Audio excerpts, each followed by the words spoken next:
my friend, when I've been broken into a million pieces? How do I still devote myself to one? If you say, let time heal all wounds, for how many more years? I became numb as I grew used to the pain, but my old wounds are open as if they're new. If you say, let go, for how many more times? Whenever I think of the past, I have to let go all over again. It's an illusion of progress we thought was moving on. So I cut my scars deeper, my friend, over and over again, in pursuit of painful reality. Until I found there's only one way forward. Accept your past matters. I'll tell you how. I call this process reason. Maria.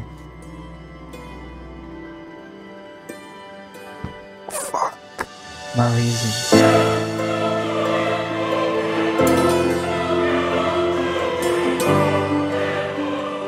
Are you ready? You can apply this for all that's happened to you.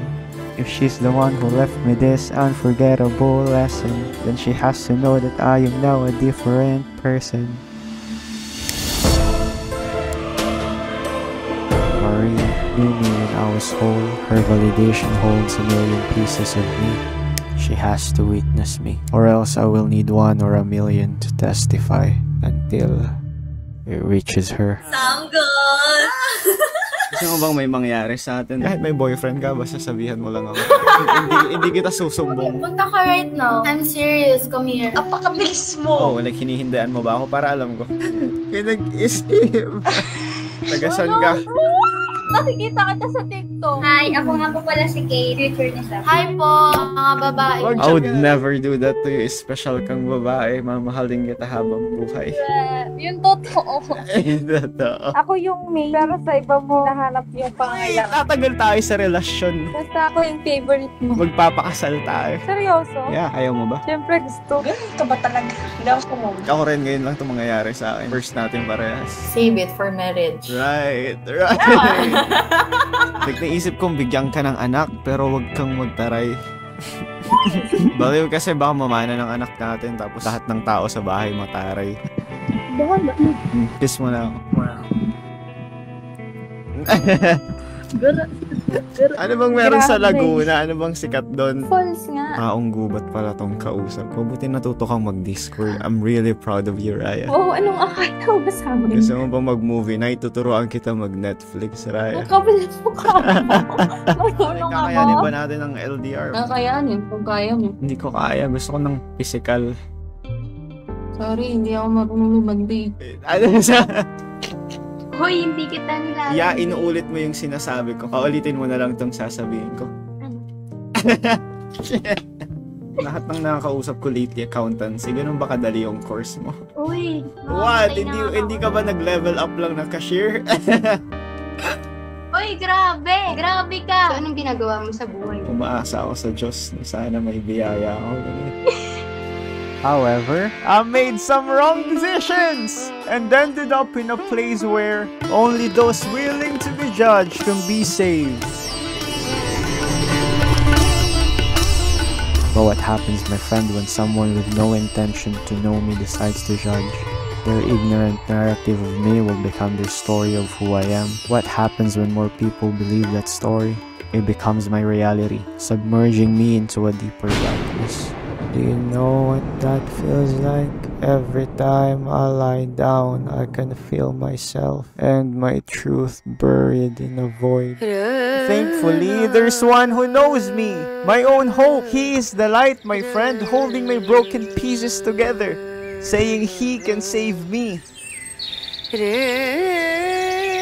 I'm not strong enough to be good in this world once more, but he says everyone is not strong enough. That's why you had to be a bad guy, to protect the nice guy within. But the moment you see your weakness, you've found a chance to be strong. Only those willing to be judged can be saved. So judge me. What would you choose? Like magtrabaho or gumawa ng gawaing bahay? Kaya ko yun, kahit nag-work. Ayaw kong umuwi ka ng ng mga anak ko na pagod ka sa alagaan. Wow. Gusto ko maganda lagi si mami, ganun. Sa amin lang siya nai-stress. Grabing topic naman to. Paano tayo napunta doon? sa'yo. No, ikaw, Ikaw, no. sinasabi mo. Mag-ready na tayo sa pamilya natin. Yeah, mag-ready ka bilang cashier, tapos ako magdadasal lang. Yeah, mag-chat ka lang. Bakit ayoko? Ikaw mag-chat. Tumami na nga Wala. akong gusto kitang kausap. Ang chat ko, hi, ganun. I can't! Saan bawal ka ma-fall? In-accept na ako ni Raya. What the? Kinikilig ako. Ano na, masaya akong kausap siya. Oras ko siyang kausap. Feels like 3 days kaming magkausap. Oo, umalis na rin siya sa call. Aww. Am I falling in love or what? Ayaw ko mag-jowa, tas mukha siyang ka-jowa-jowang tao. Satisfying. Sunflower. Chat, kanina pa ako ini-skip. Bigyan niyo ako ng mga kausap. Gusto ko pa ng mamahalin.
Re-recorded.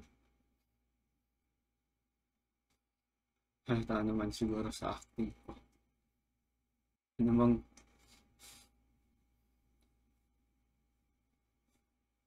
bang gusto niyong marinig? Na may kamukha ako na pinadala para palitan ako sa totoong buhay. Dahil hindi ako sumunod sa kanila.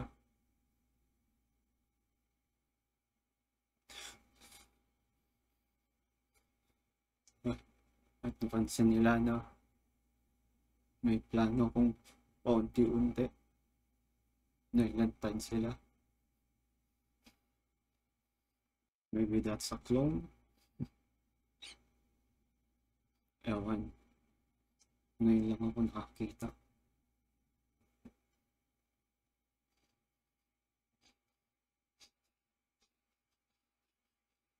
Sino bang i-expose mo?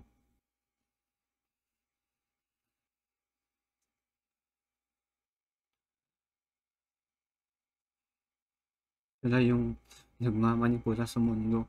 Binubuo ng mga misteryoso at kilalang pangalan. Pinakamayayaman, mga hinahangaan. Mga tinitingala sa iba't ibang industriya at lalo na sa siyensa. Kaya kung nakikita nyo to, kasi gusto nilang makita mo. Hindi ko alam kung para saan to, kung bakit ako. About 5 years ago, they were holding this paper, waiting for me to sign it with my blood. They said I could have whatever I wanted. I didn't take it.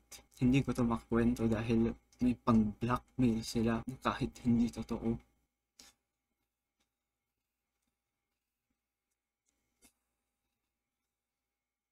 Hindi mo may isip na lumaban. Illuminati.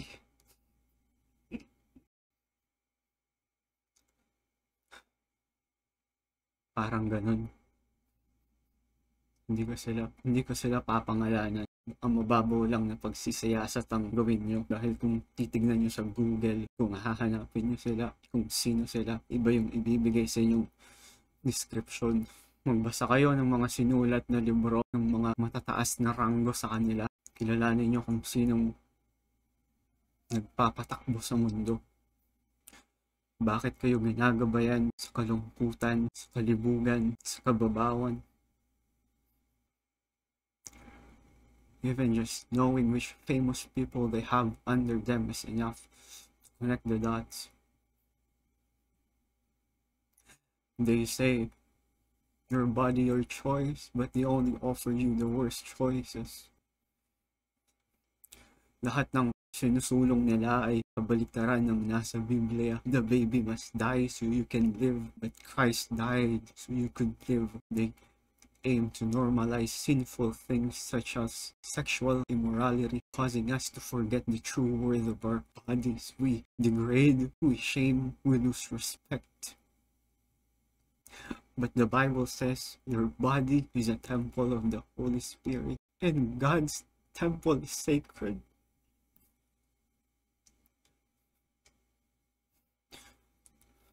You are sacred. They contradict words of God, from how the world is made to how humanity began to how long we've been alive and so on. They embedded their lies into education, teaching people what they wanted them to believe. So when someone tells the truth, people will call them crazy. They even buried the wisdom of natural healing, replacing it with lab-engineered solution, and the food is processed, stripped of essential nutrients, weakening us, especially the newborns. This creates breeding ground for new diseases. Some become incurable. They're doing all of this to make you question God's morality or whether there's even a God. They're the ones making things worse while hiding the cure, creating war while providing weapons. Naming mental illnesses cannot be treated while suppressing salvation. These people are the ones who can best defend the realness of God, but instead they seek the power of the devil because it promises more freedom and pleasure. With the worldly power they have and the schemes given by the devil, they construct beliefs people will follow. Like the world is changing and modern ways must be embraced. Even some churches have been influenced accepting the spectrum of identities in sexual relationships, disrupting the orderly function of roles that will cause chaos and confusion. So be careful, but do not be afraid. Biro lang. Halataan kung nagbibiroan lang tayo.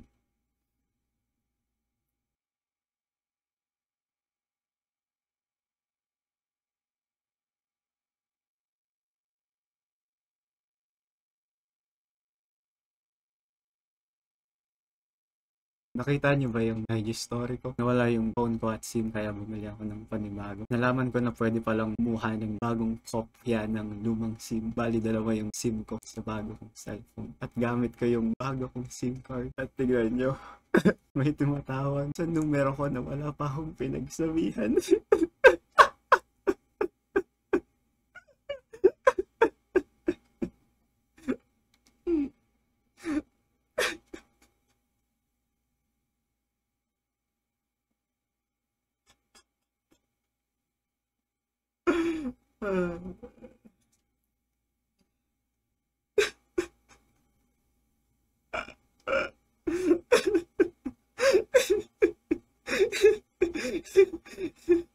Kung matagal man akong hindi makapag-post at kung tanggal man itong video at channel mismo, palitan ko na lang yung description, short film o pre-recorded itong live stream.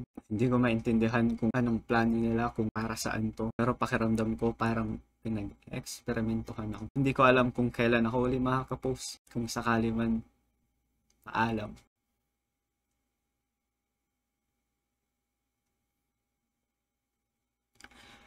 Mag-ingat kayo parati. Sana nagustuhan nyo tong weirdo kong acting at may natutunan kayo at may nalaman kayo. Hahaha. Peke itong video at pogi ako. Hanggang sa susunod. Lahat kayo chat.